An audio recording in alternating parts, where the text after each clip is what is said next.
est-ce que l'étable est un symbole religieux? Oui, mais il peut être regardé aussi comme le symbole de la laïcité. Vous allez me dire, Gisèle, t'exagères. Non, pas du tout.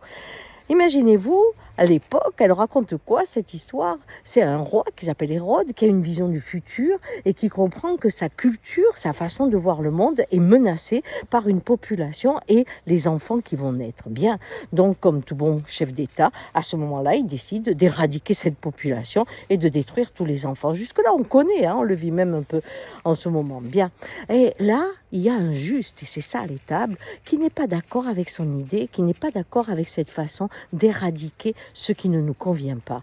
Et il ouvre sa porte, ce juste, à un homme et une femme, et elle va mettre un enfant au monde ce jour-là. Qu'est-ce que ça raconte? Il y a le cœur contre la loi d'une part, mais il y a aussi que on ne peut pas retenir la vie parce que on ne peut pas aller contre l'évolution. On ne peut pas non plus aller contre la pluralité des idées. Et dans ces cas-là, on rejoint la laïcité.